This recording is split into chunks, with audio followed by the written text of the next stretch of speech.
Joko Widodo secara konsisten melakukan pembangunan di wilayah Papua dan Papua Barat sejak tahun pertama menduduki kursi presiden. Pembangunan pun tidak semata dalam berupa proyek infrastruktur, tetapi juga meliputi pembangunan sumber daya manusia. Perlahan, perbaikan kesejahteraan masyarakat di Papua dan Papua Barat mulai terlihat.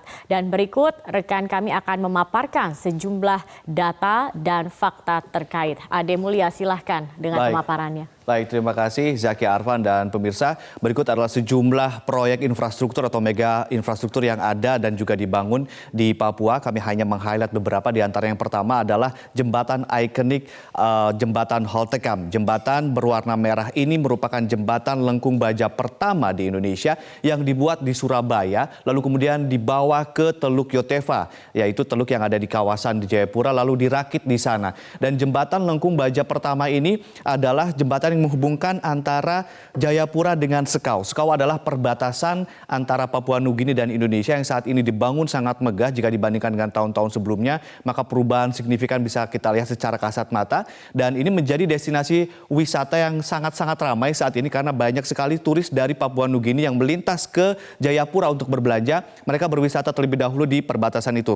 Dan jembatan ini diharapkan nanti akan segera rampung dan memangkas waktu yang cukup signifikan yang tadinya kemudian melingkar atau memutar Teluk Yotefa, saat ini langsung menerobos menyeberanginya dan hanya menempuh waktu sekitar 1 jam saja. Dan jembatan ini dibangun dengan anggaran 858 miliar dari APBN jembatannya saja, dan panjangnya adalah 732 meter. Dan di bawah kawasan jembatan ini nantinya akan dibangun juga kawasan wisata yang ini diharapkan untuk kemudian menumbuhkan perekonomian yang terjadi di Jayapura. Selain jembatan Holtecam, kita juga akan melihat apa yang menjadi ikon saat ini di Papua adalah Trans Papua, sebuah jalan yang menerobos dari Papua Barat, dari kota Sorong hingga ke Merauke yang ada di Papua. Jalan ini sepanjang 4.332 km menembus berbagai macam medan seperti gunung, bukit, sungai, dan juga medan-medan berat yang lain. Yang inilah yang kemudian menjadi salah satu ruas diantaranya terjadi insiden kemarin, yaitu adanya terjadi penembakan oleh kelompok bersenjata. Yang salah satu ruasnya adalah dari Merauke ke Bovendigul yang biasanya sebelumnya ditempuh oleh masyarakat hingga 1 minggu, kini hanya bisa ditempuh dengan sekitar 7 hingga 8 jam saja.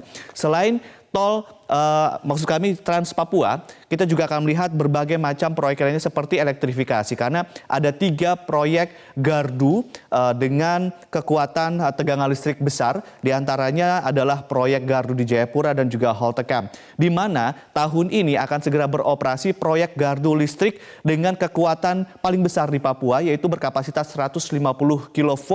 Dan ini tentunya adalah upaya untuk melakukan atau meningkatkan elektrifikasi di Papua yang saat ini baru 60,4% saja yang teraliri listrik. Namun di target 2019 nanti di Papua akan mencapai 77,7% untuk diterangi oleh listrik. Sementara di Papua Barat kondisinya lebih baik karena saat ini sekitar 90,4% dan ditargetkan nanti di 2019 mencapai 93,6% untuk elektrifikasi di Papua Barat.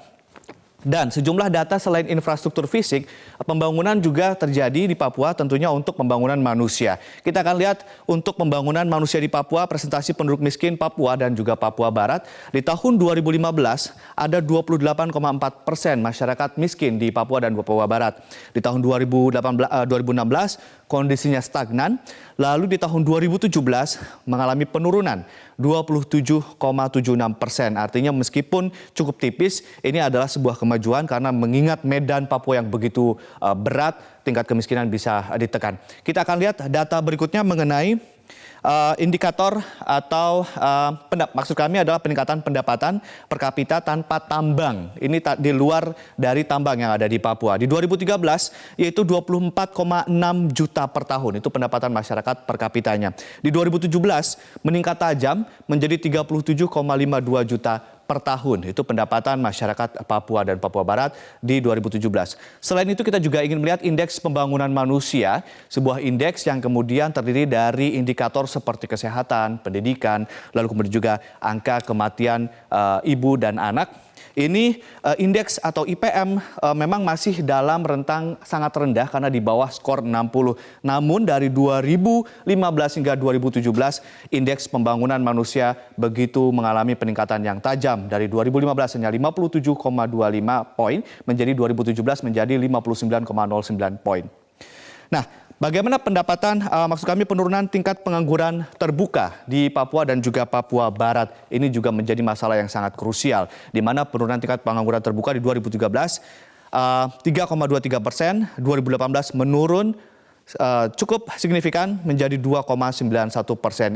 Inilah yang kemudian menjadi masalah di Papua karena banyak sekali yang mengalami pengangguran terbuka, mereka tidak memiliki pekerjaan sehingga ini juga salah satu pemicu separatisme dan juga aksi kekerasan bersenjata. Berikutnya kita juga akan lihat data peningkatan rata-rata sekolah atau lama sekolah. Di 2013 rata-rata anak sekolah 5,74 tahun, sementara di 2017 menjadi 6,27 tahun. Artinya saat ini masyarakat Papua berpendidikan rata-rata sekolah dasar. Begitu, dan ini hanya sampai sekolah dasar atau lebih, ini rata-rata di tahun 2017.